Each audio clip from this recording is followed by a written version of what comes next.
Tonight, the state of religious freedom, plus hope for a deal. But I really think there's a desire on their part as well as ours to reach agreement. We've come forward with our plan. Now the president's got to come back with what his plan is. The latest on the debt ceiling negotiations ahead of an expected U.S. default. And hopelessness, a mental health crisis in teens driven by social media. They were created to be addictive. They want more brain time because more brain time means more money. All this and more tonight on Faith Nation.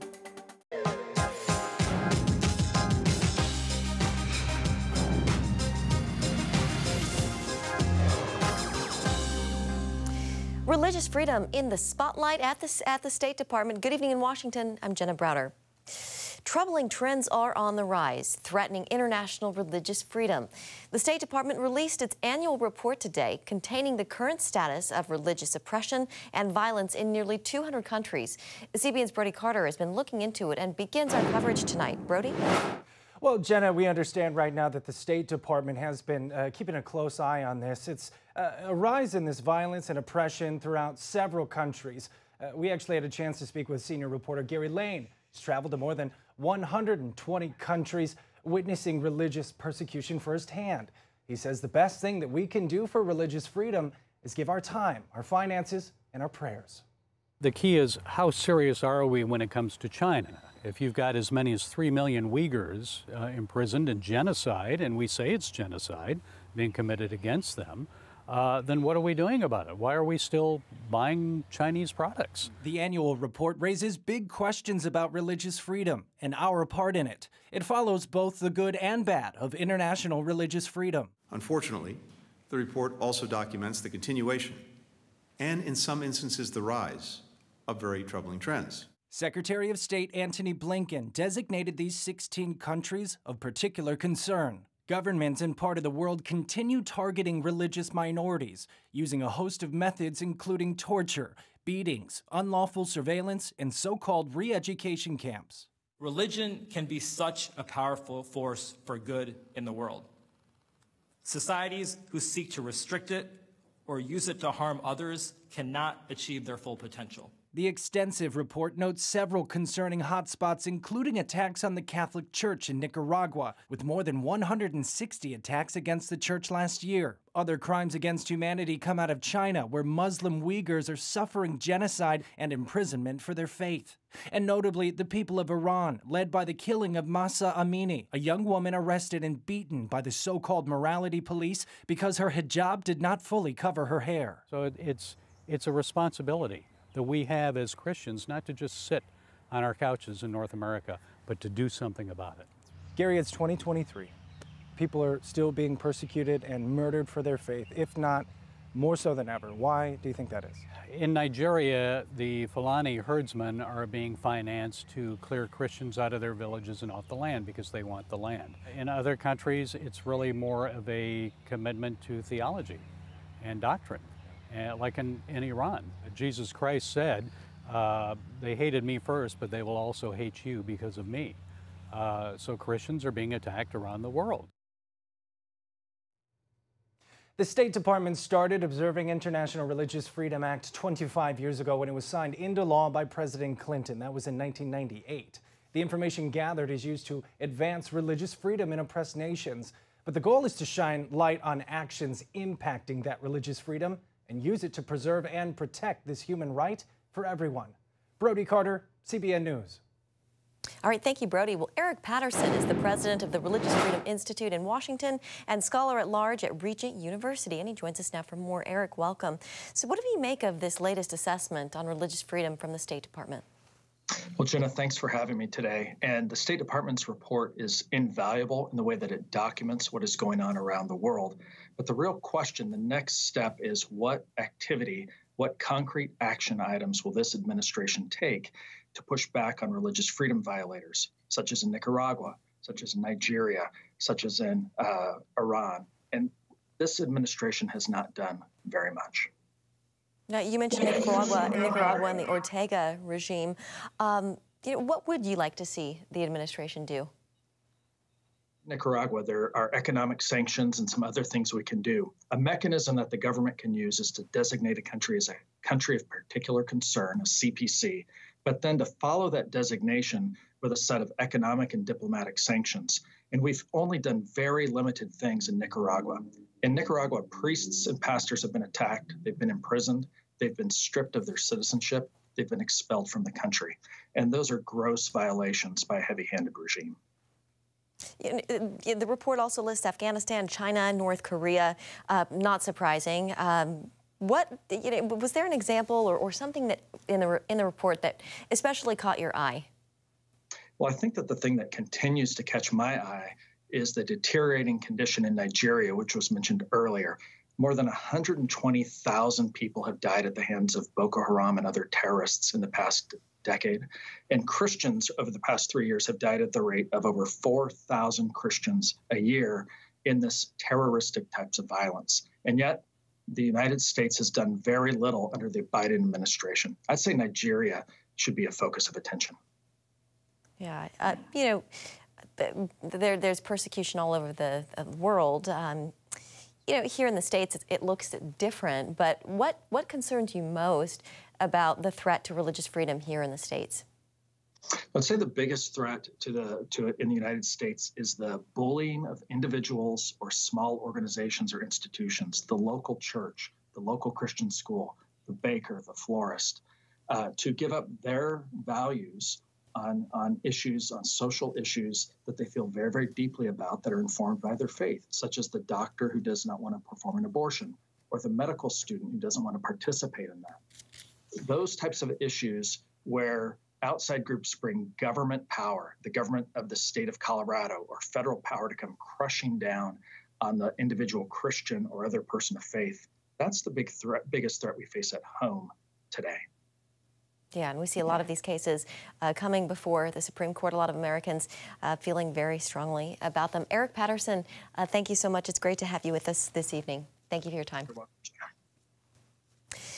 Well, here in Washington, the debt ceiling is top of mind. Lawmakers have just 2 weeks to strike a deal before the nation defaults on its debt. And with that in mind, tomorrow, President Biden will meet with congressional leaders at the White House. The CBN White House correspondent Abigail Robertson is at the White House with more on this. Abigail, where do things stand this evening? Well, Jenna, as we said in the top of the show, there is hope that the two sides could reach a deal because, frankly, if they don't, there will be grave consequences.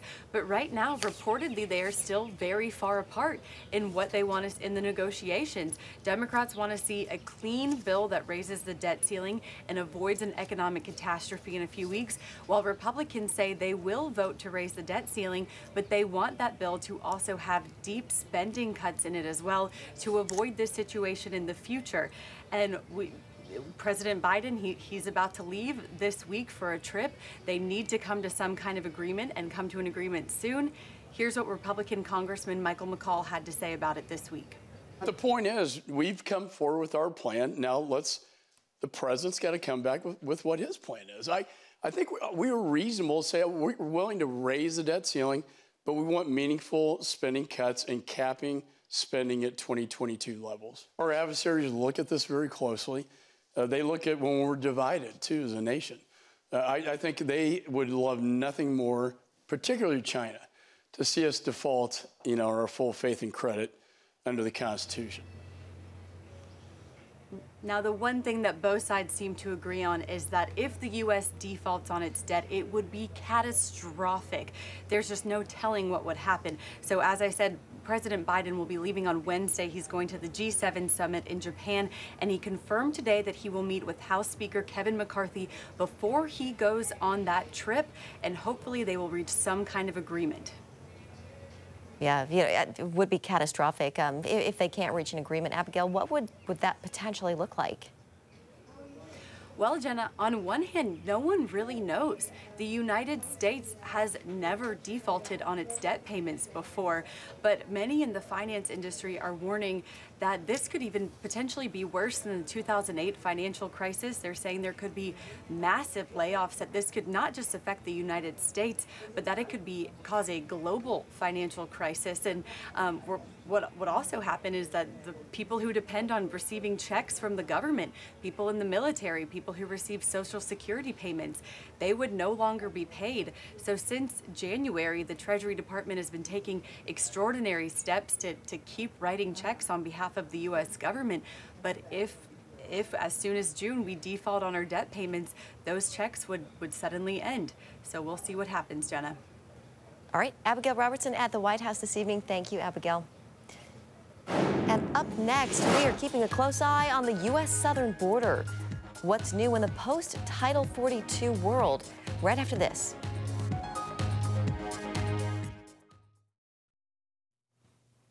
Welcome back to the southern border. The Department of Homeland Security reports the number of migrants has dropped since the expiration of Title 42.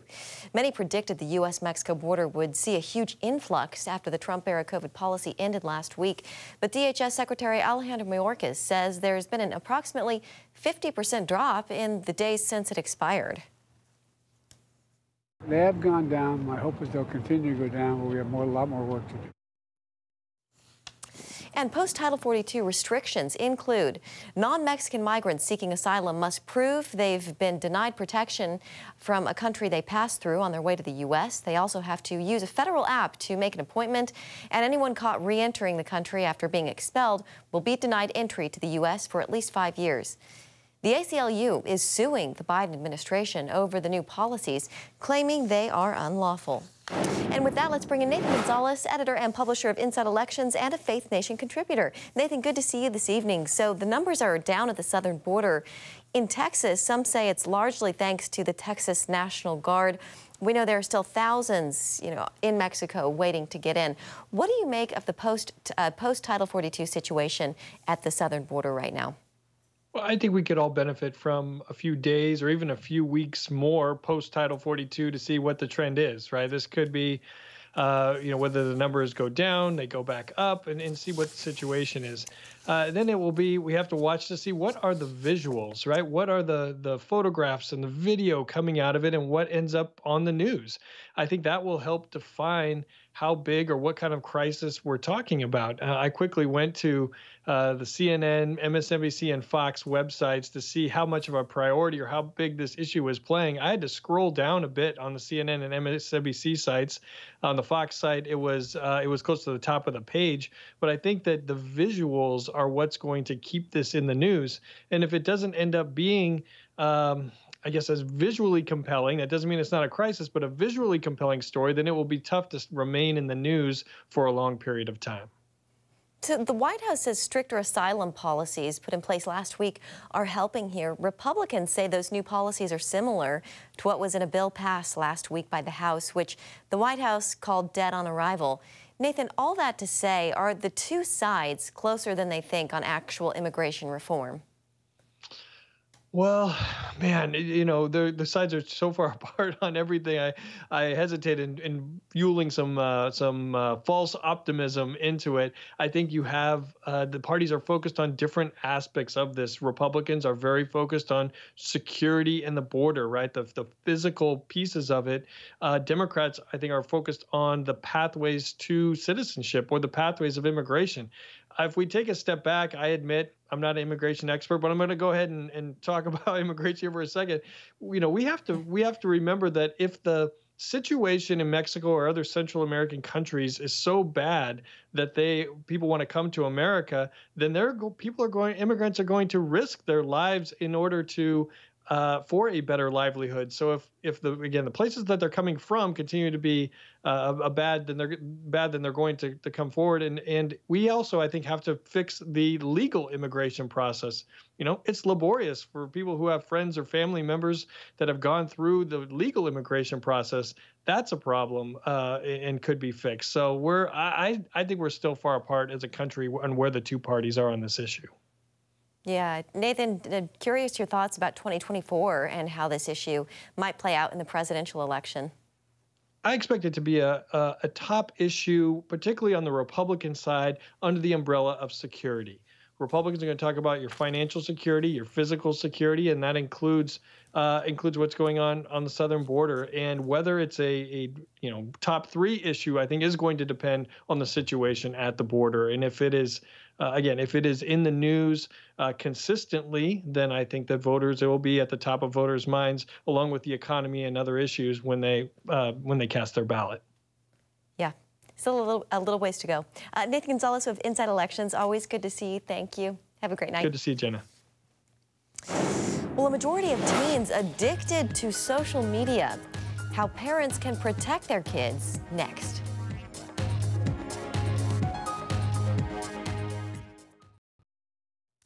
A frightening statistic tonight. 40% of high school students admit to feeling hopeless for weeks at a time. Mental health experts say one of the key drivers is time spent on social media. Medical reporter Lori Johnson explores why technology can be so harmful and how parents can protect their kids.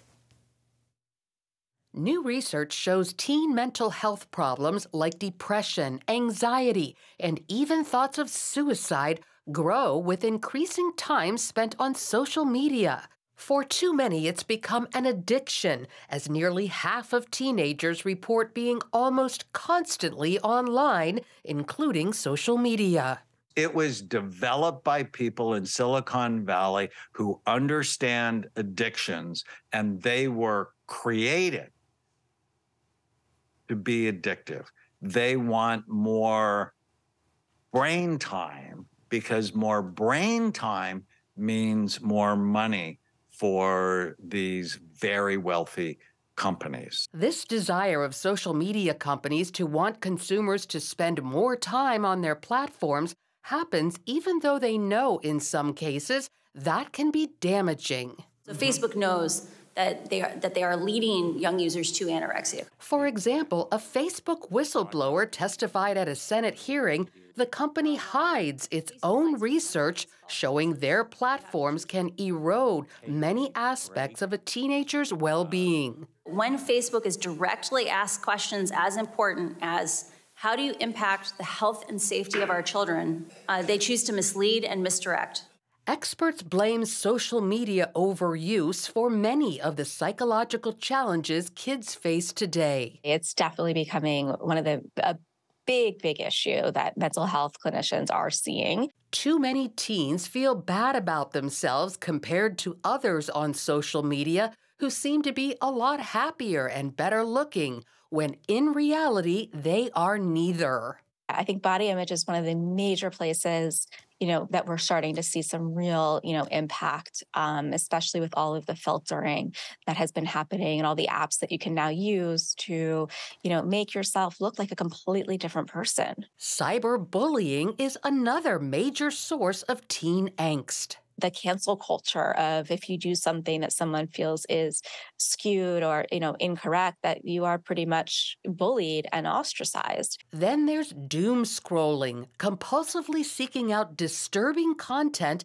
that deepens feelings of fear, depression, and hopelessness. You're on your phone, you're scrolling, you feel awful, and you're kind of looking for more that kind of confirms that feeling. So you are just kind of going down this dark hole, literally, on social media. You don't even realize you're doing it. And it leaves you in a pretty icky, doom-like mental state where nothing feels good. And it's pretty scary. In addition to poor mental health, some Christians believe social media contributes to poor spiritual health. A lot of people think that kids will walk away from their faith maybe when they leave high school and they go to college. I don't believe that at all. I think most children will start walking away from their faith when they get their smartphones and they get social media, because it's teaching them such a different worldview of different than the Bible. Such as accepting idolatry. It's the pursuit of being worshiped. Ultimately, social media puts you on a platform. They and of themselves are called platforms. So instead of worshiping the one true God, we find ourselves desiring that fame and worship of self. And often embracing lies. Scripture is all about truth. All the scripture that we have is God's word, and it is truth. Nothing on social media has to actually be true in order for it to be promoted. Well, it can be hard for young people to cut back on their time spent on social media. Research shows it can help kids feel better. In one such study, teenage girls who cut their use by half for just a few weeks reported significantly improved mental health. Parents can help their kids cut back by first setting a good example. One of the reasons why our generation right now, our young generation, feels so isolated and so hopeless is because as they were growing up, our eyes were not on them.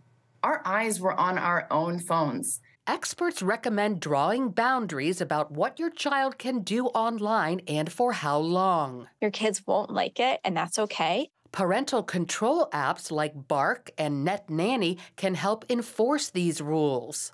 So harmful content is identified and blocked, and this is very important, in real time. And parents are provided insight into their children's digital behavior. Experts recommend parents agree with parents of their kids' friends to the same limits, then use that newfound time with in-person gatherings. We're making sure that they're getting together. They're having that face-to-face. They're not feeling isolated because they're still in real, authentic relationships. You know, what we had when we grew up. So while most experts say social media isn't all bad for teens, it's best consumed in small doses, offset by plenty of in-person socialization. Lori Johnson, CBN News. Canine units, beware. There could be a new addition to the police force. That's next on Faith Nation. Finally tonight, herd mentality at its finest. Police in Boone County, North Carolina, received some help in corralling a suspect on the run last week. It all started when a man fled during a routine traffic stop.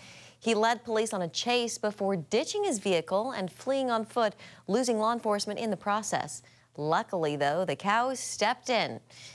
A herd of cows spotted the suspect hoofing it through their pasture and joined in on the run, allowing police to quickly locate and arrest the suspect. The cow's owner says they were likely chasing the suspect for food. The department thanked the cows for their service, jokingly proposing a new bovine tracking unit. All right, that's going to do it for Faith Nation tonight. Thank you so much for joining us. Have a great Monday, and we'll see you back here tomorrow.